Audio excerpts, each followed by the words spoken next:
Hey, everybody, and welcome to another episode of Beyond the Breakers, a podcast about shipwrecks, loss, and lessons learned from maritime disasters. My name is Tanner, and with me, as usual, will be Taylor. Before we get into the episode, we have some new patrons to thank, and that's Lizzie and Patricia. So we just want to say thank you for choosing to support the show, and we hope you enjoy all of the bonus episode content over there on Patreon. So with that, I guess let's say hello to Taylor. Hey, how's it going? I'm doing very well. It's a nice sunny day here. It's a little bit of a thaw after our brutally cold days this past week. Yeah, it's a little overcast here today, but it is like 40, and I'll take that in February. I'm fine with 40. Yeah, I've got one student right now at work with those days where it was like negative 25 some of those days with wind chill. So we just did stuff through Teams. The wonders of modern technology. Yeah, I feel like one-on-one, like that's what Teams is made for, right? Like you don't lose anything necessarily there. Yeah, I mean, no one wants to walk, 10 minutes in negative 25 degree weather to just have a one-on-one meeting with your teacher. Yeah, no thanks. What have you been up to? Oh, not a whole lot. Today I actually had a good lunch with our parents. They were here hanging out with us and the kids. So it was nice. Had a little pizza. It's always good on a Sunday. Other than that, what have I been up to media-wise? I've actually picked up a new podcast. I think it's one you've talked about before, the Pontifex podcast, where they chronicle like all the different popes. So starting with Peter and working your way forward. It's been fun. I feel like their format is spiritually kind of the same as ours. It definitely is a history podcast presented in kind of a casual way. So yeah, I've really enjoyed that one. And they have a huge back catalog to listen to. So oh yeah. That's always nice. I like that in a podcast. The thing I hate the most in a podcast is when you find one that you love, but they only have like 20 episodes and you just burn through it right away. Yeah, Pontifex is great. I love the chronological nature. You really get a sense of the story overall, one pope to the next. And I love the amount of general history you have to learn along the way, the history of, ancient Rome and the world at the time. Yeah, it's just a good, solid narrative. Also, there's some very good variation in the episode lengths. Because there's not much about some of these guys. And that's a great podcast. And then another thing I know that you like is another one of my media check-ins here, Ghosts of Tsushima, which is a samurai game for PlayStation. I've not really played that kind of thing before. It definitely gives me kind of Assassin's Creed vibes a little bit, but definitely different. The storytelling seems to be really good. It's very theatrical. It's fun. It's a fun change of pace game. That's the only game the last few years that I've really just gravitated towards. I bought it on release day, and I don't really play that many video games. I mean, that often, especially since I've stopped drinking. Like playing video games has like totally gone out the window. Yeah, I've enjoyed it so far, so I'm excited to keep going. What about you? What are you up to? I'm still working on some of the books I've been reading. The Bismarck biography. I'm reading the book February by Lisa Moore, the one that is about the Ocean Ranger sinking. And podcast-wise, I have gotten into a podcast called Damals und Heute. It's a history podcast. It's in German. It's not about German history, per se, but it's a very good mix of, ancient history, medieval history, modern history, all around the world. Sometimes it's focused on a specific individual or an event. And it's just really well presented. It's a funny show. They're fun to listen to. That's kind of been my thing. It's been good practice. I obviously don't get every word that they're saying, but as long as I can follow the gist, it's good listening practice for German. Yeah, that's cool. It's probably cool to see world history presented by just someone who's grown up in a different educational system. You know what I mean? Also, has a different viewpoint on things instead of it being American centric. Oh, for sure. Yeah, I'm sure that's really interesting. So, I think we can get into our episode for today. Let's do it. Let's talk about shipwrecks. So, there are two main characters to today's story. The first of which is the trawler Antares, sailing out of Carradale, Scotland. So our geographical note here. Carradale is located in Kintyre in western Scotland on the Firth of Clyde, not too far from Glasgow, which is somewhere that we've spent some time on the podcast. A point of geographical fascination for me, this is also not far from the Mall of Kintyre, where you can actually stand and on a clear day see across the water to the coast of Northern Ireland. That is cool. It's only about 12 miles away. So we've talked about some fishing vessels before on the show, but Antares at this time was outfitted as a pelagic trawler, Okay. which is not a style of fishing we've talked about. We talked about crab boats, fishing with pots. We've talked about scallop dredging, scraping the bottom. This trawler is using much more of kind of what you'd think of like a big net to catch midwater fish.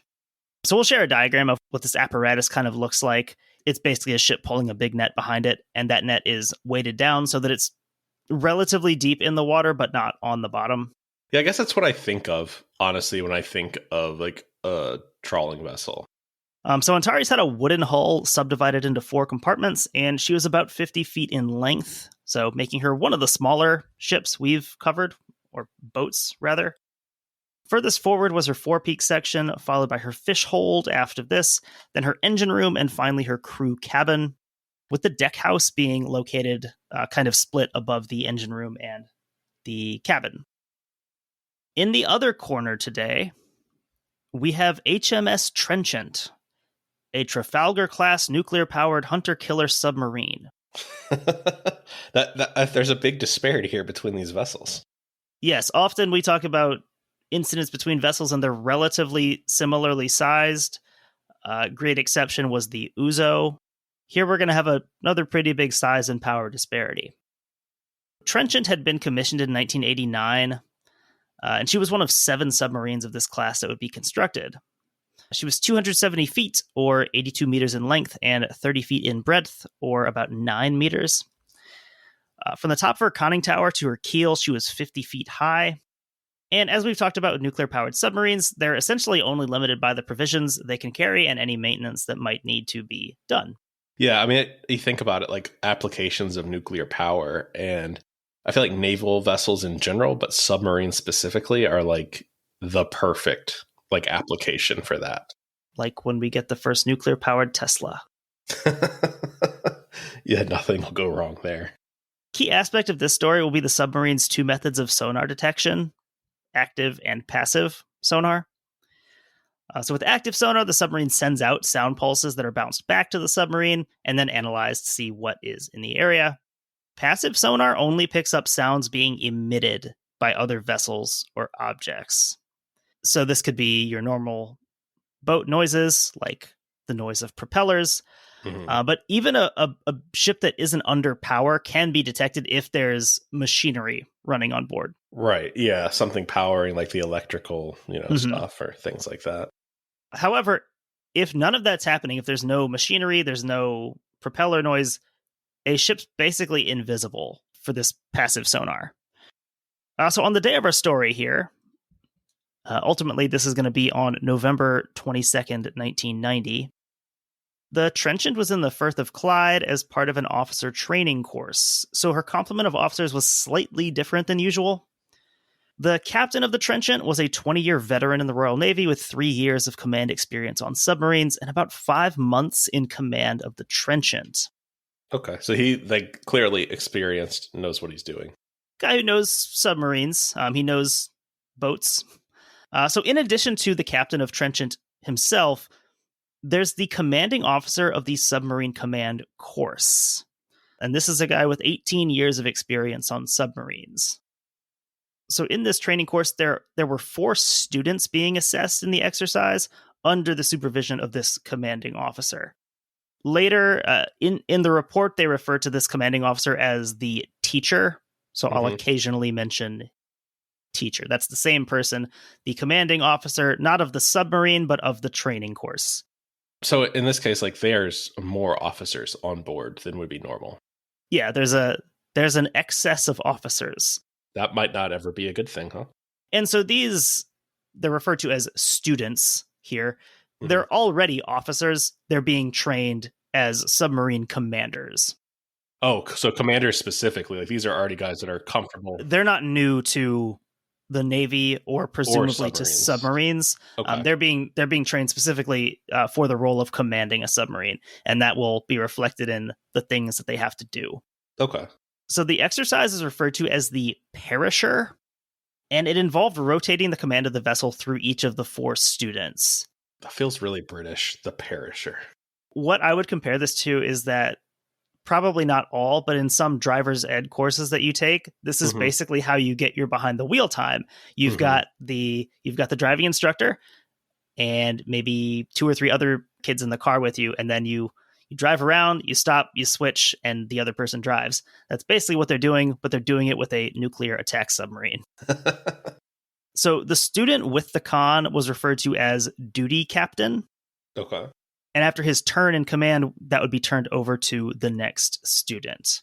So that's another term that will come up is duty captain. That's referring to one of the students who is in command of the submarine at that time. Do they get into specifics? Like, at what point does the commanding officer of the course or the actual captain, like, at what point do they interject? Like, will they jump in if something's unsafe, or let it go up to that point? Presumably, yes. We get to see an instance of that taking command happen. Okay.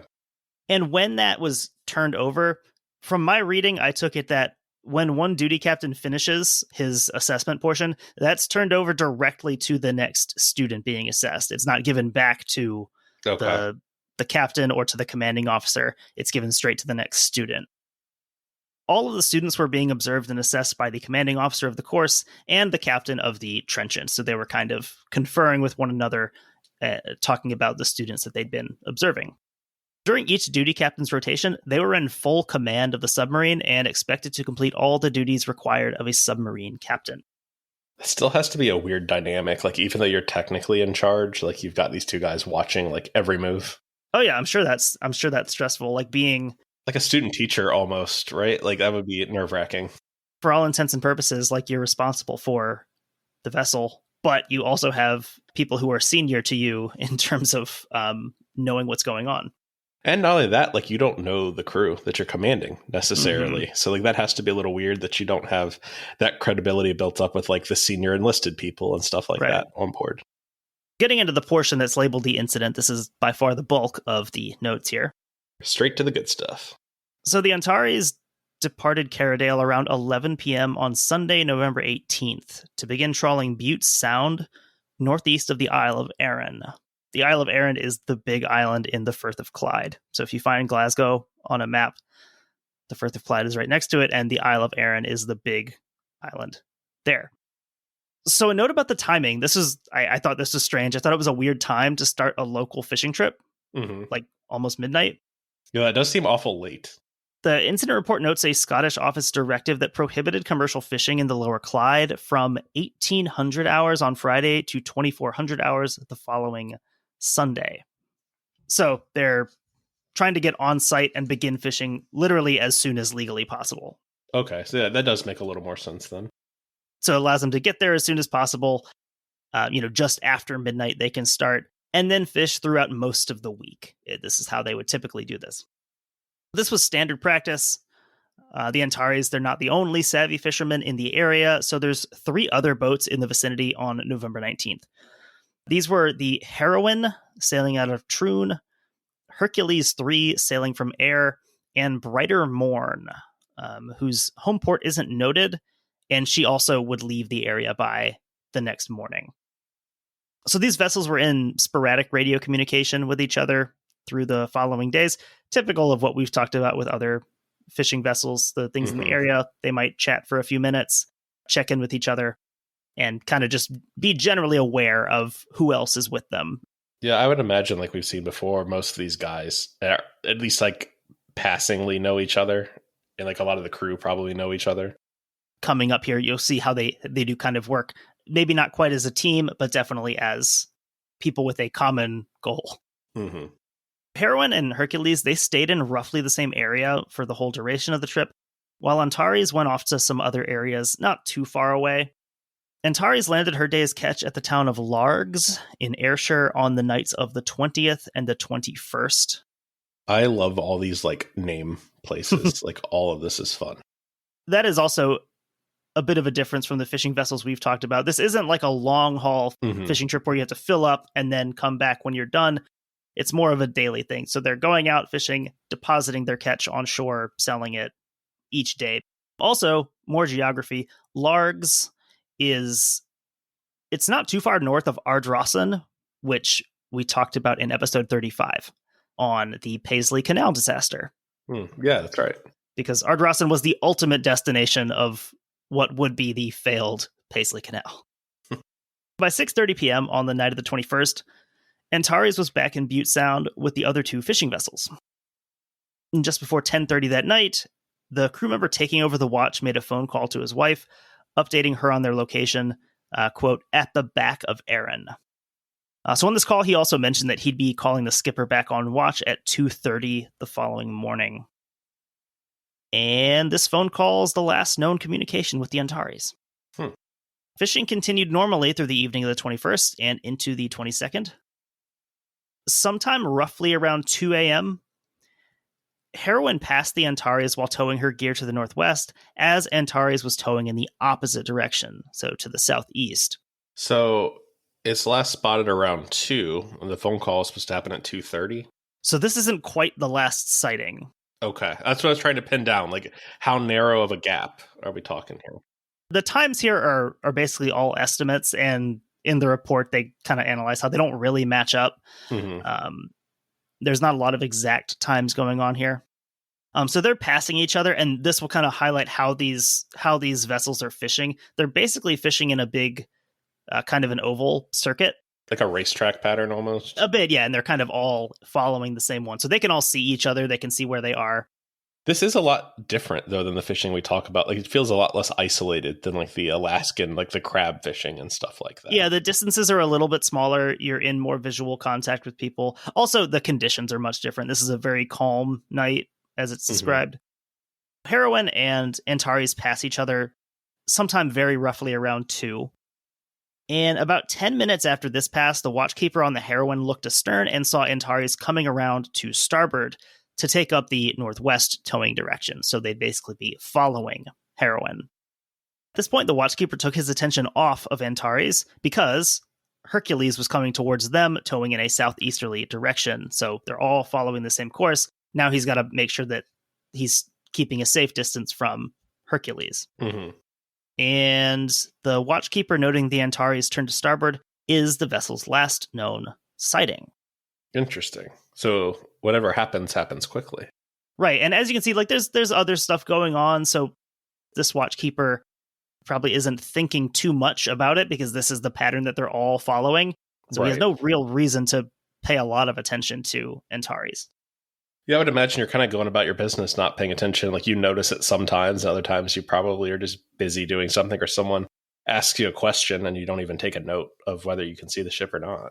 Yeah, so with these vessels in fairly normal communication and in visual distance of one another as they're going through the circuit, it didn't take long for Heroine and Hercules to at least notice that Antares was no longer visible, and also didn't appear on radar. Heroine's watchkeeper, so the last one to see Antares, he spoke with the skipper of Hercules about this, but they came to the conclusion that Antares must have left the area to the south to fish elsewhere, which would not be out of the behavior pattern. As we saw, she'd been going off into other areas, so they weren't really expecting that she would just stay in the same spot the whole time. Right, yeah, that makes sense. If you're not catching what you think you should be, you go somewhere else and take a look. After this, there was no further discussion about the Antares, and the boats just continued to fish as normal. I suppose, too, like, there's sort of that thing of, like, you don't want to make a big deal of this stuff. You don't want to be asking, like, hey, trying to get them on the radio, like, where'd you go? Where are you headed to? Everyone kind of minds their own business, I imagine. Especially when there's nothing unseemly happening as yet. At this point, the report notes that the sea was calm and visibility was excellent. Sea temperature was at 11 degrees Celsius, or around 51 degrees Fahrenheit. Air temperature at 6 degrees Celsius, or around 42 degrees Fahrenheit. So that overall sounds like not bad, like, commercial fishing weather, all things considered. Yeah, I mean, a little on the chilly side, but the seas are good. I'm not going to lie. If I just saw 11C and 6C, I would have no idea if it was, like, really cold or just kind of cold. So now we'll shift over to our submarine HMS Trenchant. Trenchant had arrived in the Firth of Clyde on November 17th to conduct the officer training course that we discussed earlier, where command of the submarine would be passed between 4 student officers under the supervision of the course's commanding officer and the captain of the Trenchant. Why did they do this in such a narrow, small area when there's, like, a whole ocean? nearby. I think that's mostly due to the proximity to the base. Okay. I guess also to force decision making. Like you want to put people in stressful situations, since they have to operate the sub. Yeah, the base that they're operating out of, it's called Faslane. Mm-hmm. HMNB Clyde is like the official designation for it. But it's pretty close to this area. This is kind of the closest, more or less open water, I guess you'd get into. So it kind of makes sense as a training area. Okay. But also the question you asked about, can't they do this somewhere else, will be asked by other people after this incident. You are not the only one to think that. I'm glad that I'm not the only one, because I am kind of wondering, like, there's a big ocean out there. There's a whole ocean out there. So this is referred to in the report as the final C phase of the command course. So showing their ability to do all the things you need to do as a submarine commander. Around 6 p.m. on the evening of November 21st, a new duty captain, who was a student, took over command of the Trenchant. So if we think back to our fishing boats, this time corresponds roughly with the time when Antares returned to Butte Sound to join back up with the other two. The current duty captain's task was to conduct a dummy mine-laying exercise, with the frigate HMS Charybdis acting as the enemy and hunting for signs of the submarine. Charybdis was a Leander-class frigate that had entered service in 1969, so she's kind of old at this point, so you can kind of see why she's being used for training purposes. The mine-laying task was completed successfully, and the Trenchant surfaced to conduct practice with evasive maneuvers. Interesting. Due to the nature of the task, Trenchant would be making frequent changes in course and speed, which continued through the change of watch at 1 a.m. So this is the normal change of watch going on for the submarine. Parts of the submarine, they continue to operate as they normally would, even though the same duty captain is retaining the con.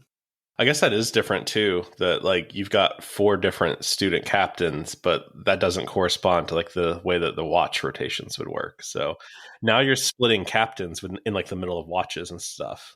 Yeah, so like you have those issues that arise possibly with these. But again, theoretically, you have the overarching observation so that nothing can go too terribly wrong. I feel like this is a very complicated like crew resource management situation, like needlessly complicated in a way. Yeah, I don't know. I don't know if this type of thing is more unique to the Royal Navy or if other people do similar things. Yeah, it's very interesting. I would think something like this would be necessary, to make sure that everyone has a chance to get this experience. Right. So after completing a simulated attack exercise on Charybdis, Trenchant steamed northwest out of the exercise area to engage another sub, HMS Otter, that was also conducting similar exercises. I swear the British Navy or the Royal Navy has the coolest names because it's all either like HMS Indomitable or like the HMS Otter or the HMS Puffin. Yeah, there's some good ones. So the teacher left the control room, and the next student in the duty captain rotation entered, although he did not take command of the submarine just yet. The teacher went to confer with the captain of Trenchant in the wardroom regarding the performance of the current student being assessed. So they're just sharing notes, saying, what did they see? What did they notice? Probably positives and negatives. Yeah, that makes sense that if you can, kind of learn from the last person, it might save you a mistake or something. Or if they did something well, you might learn something you wouldn't otherwise have learned. So as the two overseeing officers are there, both the candidates or the students are in the control room, and they're, also kind of discussing things. Around 2:09, 4 contacts were registered on the passive sonar. One of these was identified as the frigate Charybdis, which was bearing away from the area. So that's basically one we don't have to worry about. Right. One of these contacts, designated 05, was approaching Trenchant at a steady speed and bearing. So in response to the approaching contact, the duty captain ordered 15 degrees port rudder, shortly after increasing this to 30 degrees. Okay, that makes sense, right? You see something bearing down on you, So again, these are command decisions the student is making, and presumably making correct decisions up to this point. The operations officer reported that the closest point of approach for this contact was 200 yards. So having cleared the contact, port rudder was eased back to 10 degrees. About 45 seconds later, banging noises were heard against the hull of the Trenchant coming from her starboard bow area. Trenchant's sonar controller identified the possibility of a trawl snag right away. Theory confirmed by the sound of trawl wires being dragged outside the submarine. Okay, so right away they know that they didn't necessarily hit like another vessel, but they might be snagged in a net, essentially. Yeah, the sonar guy basically immediately, right away, says, we hit a trawl line. I wonder if he's as good as the guy in Call of the Wolf. He can tell you like how thick the cable was and everything. So with this, the navigation officer marked their location on the chart, just kind of assuming that this might be at least somewhat important to know where this happened. So both the captain of the Trenchant and the teacher re-entered the control room, with the teacher taking command of the submarine and continuing forward at about 5 knots. So at this point, it's at least concerning enough that the quote-unquote grown-ups have re-entered the room and taken control. And to be clear, this is the guy who's in charge of the program, not the man who's actually the captain of the Trenchant. Yeah, this is the course commander, which just based on how the interactions go, I'm assuming he is a superior officer to the captain. I mean, I would assume that, yeah, if you're the guy that teaches people how to be a captain, you're probably like a higher rank than the captain. Yeah, I didn't actually learn much about them or their ranks throughout any of this. There's not that much information about that. Attempts were made to reestablish the contact on sonar that had been detected, but they were unsuccessful. So they basically just can't find this thing that was there. And they know that they've snagged in something. Yes, you're starting to do the math in your head. So this is now using the active sonar rather than the passive.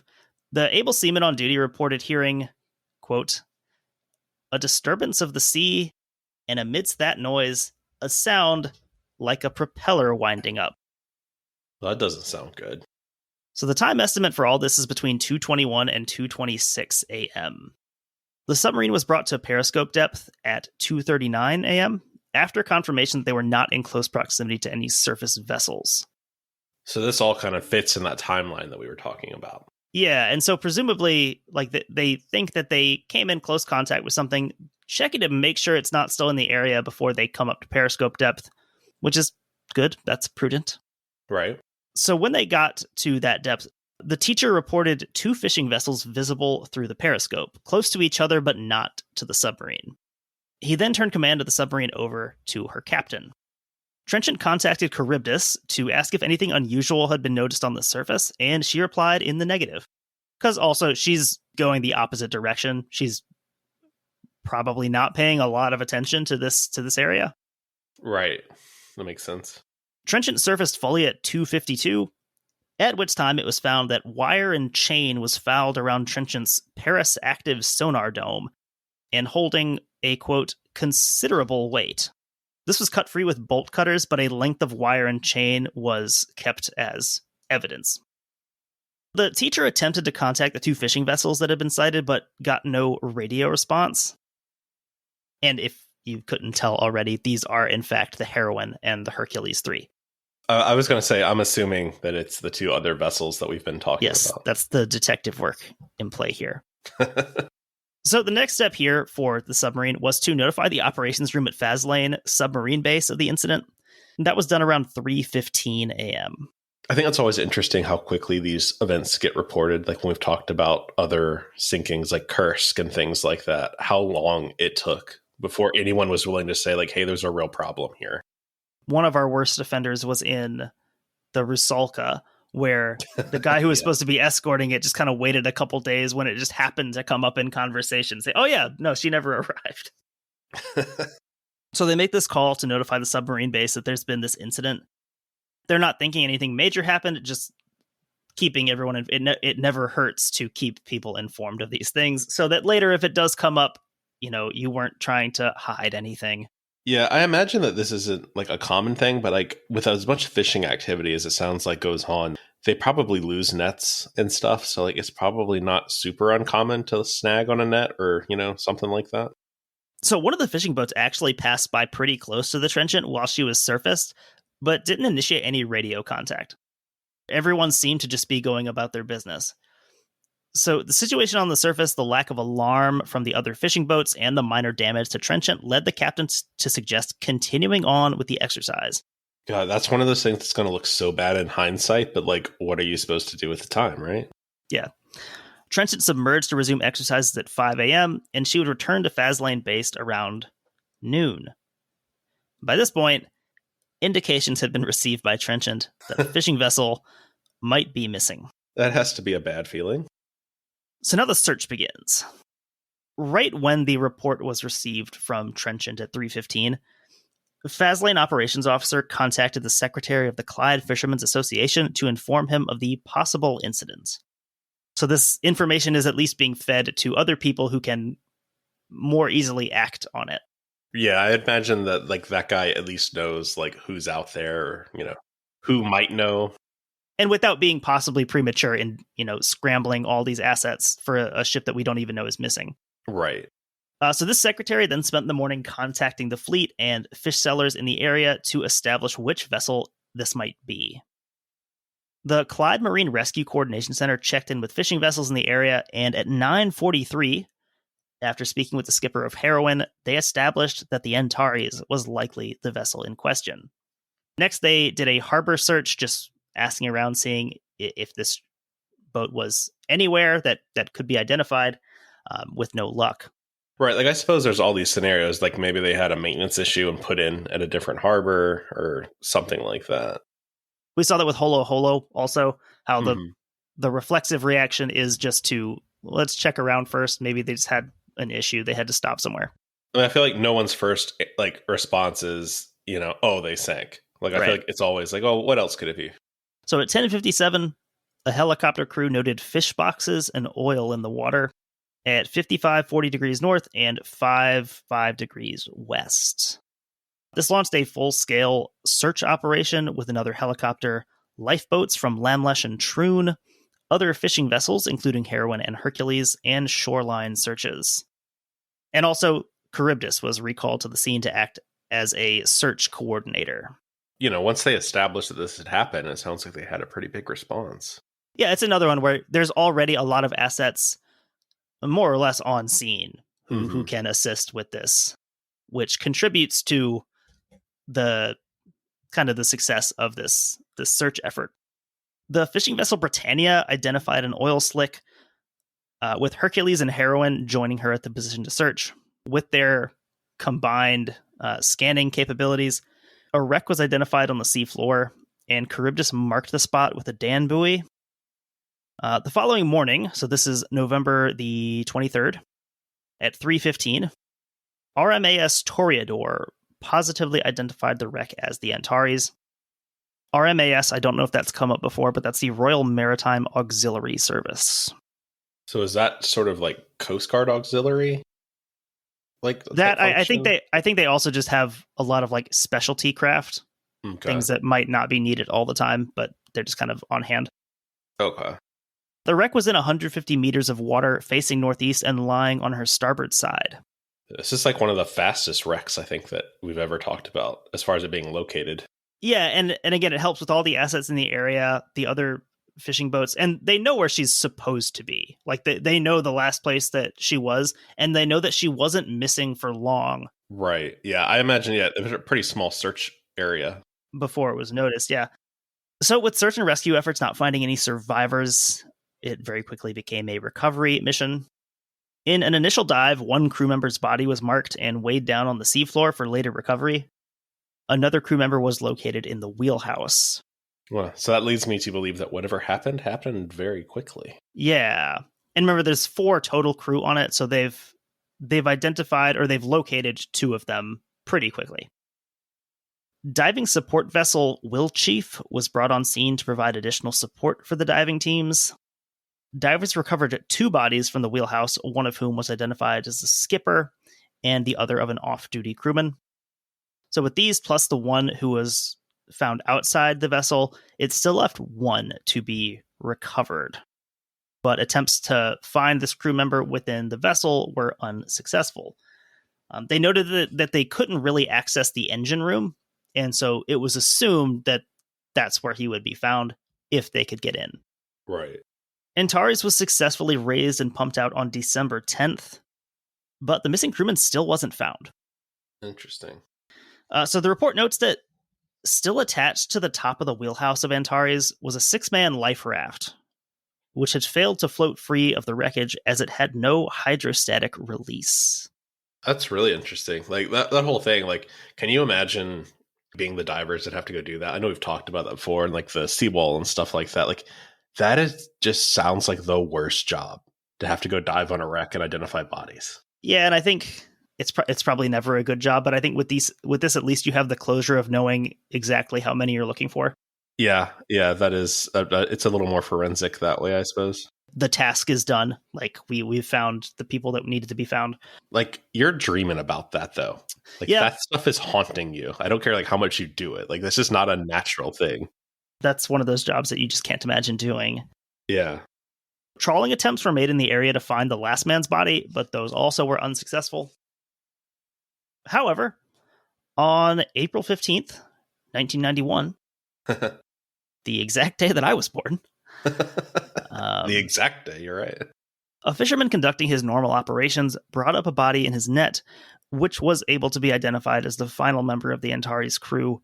Interesting. So, I don't know. I think that's nice. We don't always get that in this is, that closure aspect for the families that, obviously it's tragic and horrible, but you do get that sense of closure at least. The MAIB report sums up the search efforts. The collision occurred at 02:19 hours on 22nd November, but a full-scale search and rescue operation was not put into effect until 1100 hours the next day. This lengthy delay was due entirely to the reports emanating from Trenchant, which indicated that although a trawl had been snagged, the fishing boat involved was safe. Neither Clyde MRCC nor the secretary of the Clyde Fishermen's Association accepted this at face value, and they attempted to carry out their own checks. These were necessarily delayed until the start of the business day in the area, but it was through their efforts that it was finally realized that Antares was missing, and the search and rescue operation mounted. The finding of the wreck so soon after search operations started was skillfully carried out by the skippers of Heroine and Hercules III, who made sonar sweeps in tandem in the vicinity of the oil slick. Their quick success was due in part to the high standard of sophisticated equipment which is fitted on board these boats and their understanding of the equipment. Their efforts are to be commended. The search continued into the following day in very inclement weather conditions and was only called off when all reasonable hope of finding anyone alive had vanished. All those involved in this operation are also to be commended for their efforts. So the MAIB report assessed that once Antares became snagged on the Trenchant, it was likely only a matter of moments before she capsized. There's a really detailed description of, like, in succession what happened, just based on what they saw from the boat. But yeah, you're talking as soon as that line goes taut, it's probably a few seconds before she's turned over in the water. So yeah, that's just really interesting that there's not like a direct collision here, that it's literally being drug under by its nets. You have to wonder if the crew even had any clue what was going on board the Antares. I mean, like, what even is that? So it's apparent that, she was snagged, capsized, and dragged under for a little bit, and then that connection would have broken. Obviously the submarine wasn't still attached when they discovered it. After she'd broken free of Trenchant, she floated upside down until she'd taken enough water to sink her, which probably would have occurred very quickly. It's not a big craft, and she's got windows and doors open. There's not going to be a lot of time there. Analysis of the wreck and the bodies indicate that the two crew who managed to escape from Antares likely didn't do so until she was already underwater and on her way to the bottom. Yes, I mean, you're literally talking like this is happening in a matter of seconds. Like, I don't even think you have time to process this if you're on the trawler. And that's where you see, you've got the two crew who are in the wheelhouse, and with that little time, there's just no chance to get out.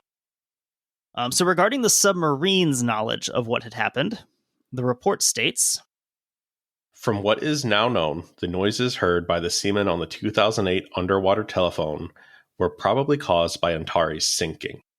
It is not clear whether these noises were reported to command team or whether, in fact, they heard them for themselves. The fact remains that they were heard on board, so that these noises allied with the absence of contact 05 when the submarine came to periscope depth, should have provided sufficient evidence that they had caused the sinking of contact 05. No proper analysis of these two pieces of information appears to have been done. And I think that was your first comment when we put those ahead is, you had this contact on the sonar, you hit something, and now the contact is gone. Yeah, like I feel like you kind of have to have a procedure for like dropping a contact off of your like board, essentially. Like I've played enough Hunter Killer to know that like, those contacts are a big deal. I would just have to think like, well, what happened to that one? Because it was just right here. And yeah, there is actually a protocol in place for that. We'll talk about it shortly here. I kind of figured there was. And there was at the time also. The report notes that this wasn't the first incident involving submarines and fishing vessels, with as many as 15 of these similar occurrences between 1980 and the time of this incident. I feel like that goes back to like, why are we doing this right here in what's apparently the hub of fishing? There's got to be a better place to do this. The report is very clear about where the fault lay for the sinking. Antares was going about her legal business of commercial fishing in the area, and despite the fact it was a submarine exercise area, there is no possible way that she could have known the presence of the Trenchant underwater, and no blame can therefore be attached to Antares. The report faulted the Trenchant's command team for not having better awareness of surface contacts as the training exercise was being conducted, and for not acting with more urgency when evidence indicated they may have had close contact with a surface vessel. Yeah, I'm just really surprised that there weren't more questions asked about this. And I've got to wonder, like, maybe it is the fact that they're doing this exercise, they're trying to get this done, because it is, it's probably has a high level of importance. And so maybe that's taking away from the level of attention they'd normally pay to this. Mm-hmm. The report did suggest an explanation for why this may have been the case on board the Trenchant. A contributory factor to the lack of any sense of urgency regarding Contact 05 was that no trawl noise was reported. This may have lulled the command team into a false sense of security, since Trenchant was operating at a safe depth of 60 meters. A safe depth is a depth at which it is impossible for the submarine to come into contact with any surface craft, however deep drafted, so that the only possible hazard would have been a net. But the deep trench is fished regularly by the Clyde fishermen, and the command team on Trenchant should have been aware of this, so that the possibility of encountering a net in the sea waters ought never to be discounted. Although no trawl noise was reported, the contact was classified as a fishing vessel, and in these circumstances, the assumption that the boat was fishing should have been made. And it goes back to what we were talking about of, being in this high traffic area. Sure, as a fisherman, you're probably having to be wary of submarines, but vice versa is true also. If you're operating a submarine here, you've got to be aware that some of these are going to be trawlers who've got stuff in the water. So getting into the conclusion segment here, the MAIB investigation found that the sole cause of the collision was a partial breakdown in the watchkeeping structure and standards on board Trenchant. The partial breakdown was caused mainly by the successful completion of a perisher exercise. There was some movement among watchkeepers, and general level of alertness had lowered.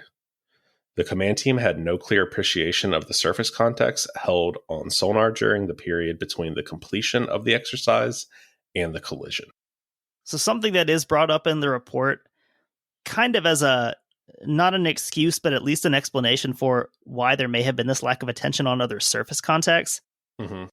Basically, if they were focused on anything at the surface, it was probably still Charybdis, because the exercise may have potentially included her feigning withdrawal and then returning for attack. That's interesting. But then also in a real warfare situation, you potentially have to contend with fishing vessels and things. So you still have to have that situational awareness. I think also the fact that I don't quite understand that, because it appears that the observers have also sort of relaxed their alertness. So one would have to think that they're basically establishing that the exercise is completed.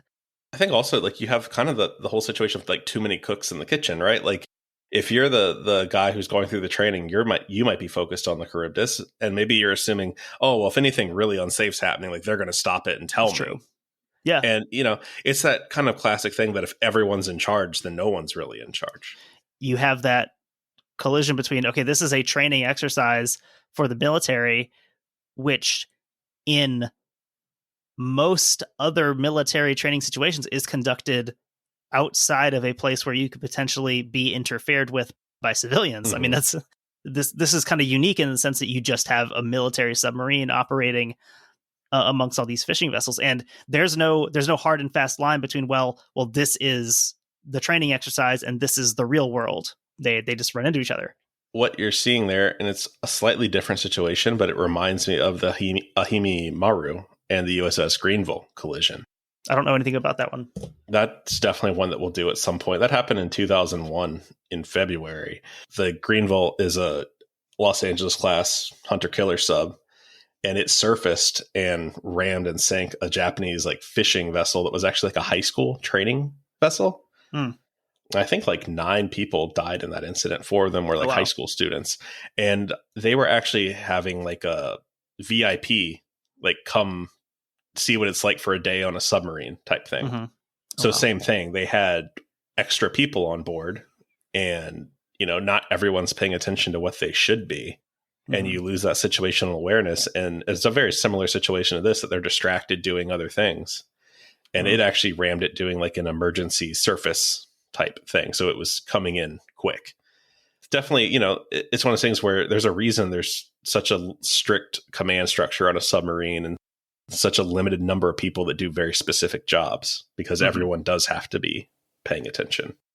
Another problem involved with the initial establishment of the sonar contact, quoting again from the MAIB report. The command team on board Trenchant did not fully appreciate that there were 2 vessels within the sonar contact relevant to the collision going in opposite directions. So if you remember back to when Antares passed Heroin, they were pretty close. And this may have appeared as one contact on the sonar. I would imagine, especially being so small. I mean, they are such small craft. So when Trenchant came to periscope depth and identified the correct number of vessels on the surface, she assumed that the vessel was safe and reported it as such when she notified Faslane. In their head, all of the math works out. We thought there was this many. We surfaced. We see this many. One of them was Charybdis. Everything's good. And that kind of comes in as one of the criticisms of when they report this to Faslane. They tell them essentially, hey, we snagged a trawler, but the boat's just fine, assuming that those are the ones they saw on the periscope. And I'm somewhat inclined to believe that that's probably true, in that I don't think they would just leave if they thought they had sank a vessel. What this reminds me most of is we talked about the Uzo, and I forget the name of the cruise ferry that likely sank her, but it's that same gray area of, if you're in the one position, you kind of have to go out of your way to establish that this is in fact safe, and not just assume based on what you're seeing that, yeah, it's probably fine. Right. That ultimately is one of the criticisms here. Additional criticism was placed on the Trenchant's communication protocols. The attempts which were made to establish contact with the fishing vessels in the area after Trenchant surfaced were not adequate. Standing orders for submarines required communications to be established by whatever means after a snagging incident. So again, we talked about protocols, and this was something that would have been expected, of not just assuming that this is fine, but contacting one of these vessels, letting them know, hey, we snagged something. Is this yours? And then probably more quickly would have been able to establish that a ship was missing. Yeah, I am a little surprised that even if they thought they just snagged an active trawler and nothing, there was no danger, that they wouldn't establish, I would imagine there'd be some insurance responsibilities and things going on there, that these fishermen are going to want to be in touch with the Royal Navy to be hey, you need to pay for our stuff. So I would think that you'd have to establish some sort of who are you? What vessel are you? That kind of thing. And that mentions by whatever means of communication. So, they did attempt the radio and didn't get a response. Suggested method in the report is the use of the Aldous lamp to get the fishing boat's attention, just to basically not let them leave before you've been in contact. So would you like to guess who the person held responsible for the sinking of the Antares was? Oh, please don't tell me it's the guy in training. It's the guy in training, isn't it? Yep, that's right. That's not how training's supposed to work. The junior officer who was in training at the time and under observation from several more senior officers ends up being, he's referred to as a scapegoat multiple times in this. The duty captain at the time was Lieutenant Commander Peter McDonnell, and he was found guilty of negligence in a court-martial after the incident. I feel like that's one of those where the guy in charge of the course and the actual captain of the sub kind of look at each other like, well, we're not taking the fall for this.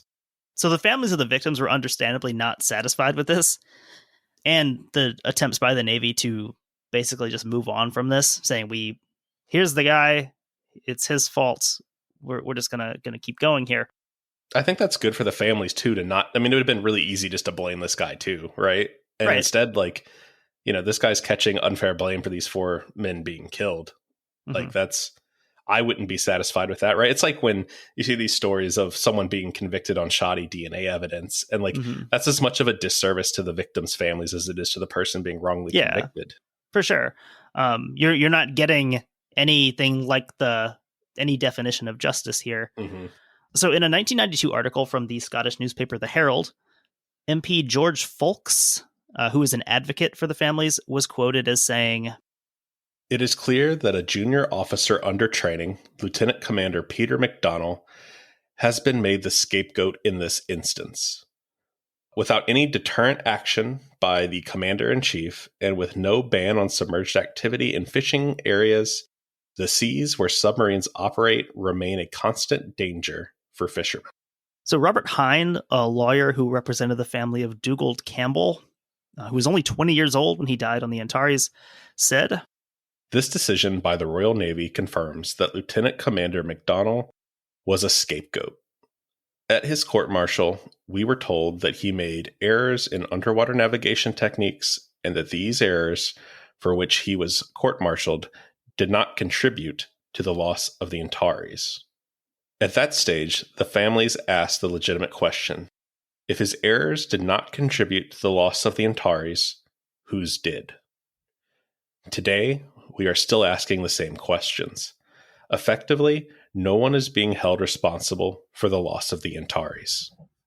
It's almost like a circular logic or something from this court martial. And like, they've also like picked the person who is like the highest ranking person to get the pound of flesh from, but like also the person who wasn't even supervising the activity. Like, yeah, he's in command, but there's a reason he's a student. But he's also high enough ranking that, you know, you can pin it on him and hopefully make people go away, which is what it looked like they tried to do. There's a lot of issues with that timeline because, you know, right when the incident happens, command of the submarine is taken over almost immediately by the course commander, and then it's turned over to the captain of the Trenchant. And that whole time delay is listed as possibly a contributing factor to why all 4 of these men lost their lives. And again, like it seems like several of them didn't even make it off of the boat. And that's from the initial collision. But still, there is something that seems very distasteful about the idea that right when this happens, command is turned over to, you know, the people in charge, and you have this trainee who's saddled with the blame for all this. Yeah, for decisions that are being made at a point where he's not even in control anymore. So in 1997, the Royal Navy, in collaboration with the Maritime Safety Agency, issued a document titled The Code of Practice for the Conduct of Submarine Operations in the Vicinity of Fishing Vessels. This was to be applied to all submarine activity in UK territorial waters, including submarines of foreign nations. We're expected to be familiar with these and follow them accordingly. So among these guidelines were that all submarines should keep a distance of 1,500 yards from fishing vessels when at periscope depth and 4,000 yards when deeper. This general awareness of a collision with one of these ships doesn't just happen with the ship itself or with the boat itself, but with its gear is a big danger also. That's not the most obvious thing. Like when you're thinking about it, like you think much more of a direct collision instead of snagging. Even the way that term safety depth is used, of saying, well, under this depth, you can't possibly collide with the vessel. And how even that has its flaws in the thinking in a situation like this, where you do have stuff that's operating well below the surface. Submarine exercise areas should be clearly designated so that fishing vessels could be aware of the possibility of exercises being conducted. That makes sense. I mean, we wouldn't expect civilians and civilian craft to just like try to avoid like a live fire range for training purposes. So this makes sense to keep these things marked and separate. Mm-hmm. Yeah, that is interesting because like, you think about it, it would be like living just in the middle of like one of the bombing ranges that we have out in like Nevada or something. Yeah. Like, get out of the way, I guess, is what you're almost saying when you're the military. Yeah. A system of broadcasts was established to inform fishing vessels when submarines were active in the area. There is something kind of funny. Obviously, it's for training purposes, but there is something kind of funny about submarines having to announce their location over the radio when they're. Yeah, it is. Well, and I mean, it gets back to why it is so unsafe for these fishing vessels is that like a submarine by design, when it's active, is not supposed to be detectable. Right. So yeah, like you'd have no idea if you were in the vicinity here. A fishing vessel safety ship was to be employed during submarine exercises to help the submarine avoid surface vessels and to serve as a point of contact for boats in the area. That's a smart idea too, to have that kind of liaison there between the fishing vessels so that they can establish contact and relay information like directly from the submarine rather than the submarine trying to raise them, on the radio. Yeah, especially when one of the big issues here was basically the real-time awareness of what was directly above them for the submarine. So this would hopefully avoid issues like that. Yeah, so this one was definitely one I'd never heard of before, but I also did want to finally do a legitimate episode where we have a submarine sinking a ship. A NATO submarine at that. Right. So it does happen. We acknowledge that. It doesn't happen that often. No, I want to do the Ahimi Maru at some point now, because that is a direct collision incident.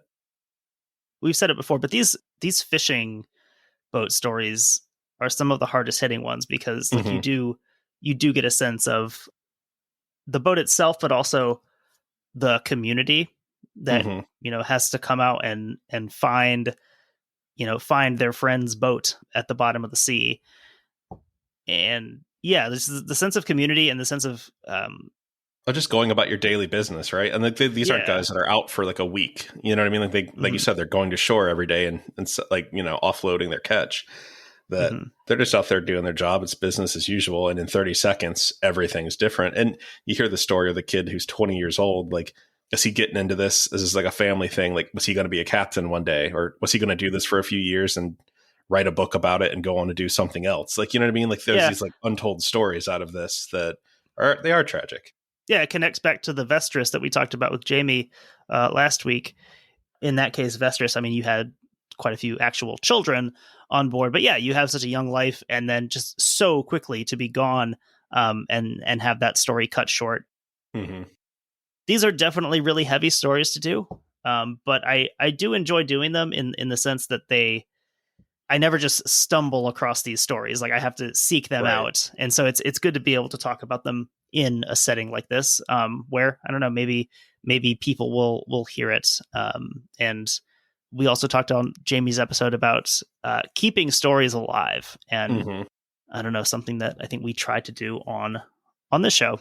Yeah, I mean, some of these only exist in the marine casualty reports. Like they're not even a Wikipedia page. So it is like, if no one's going to tell this story, then it doesn't really exist in any accessible form.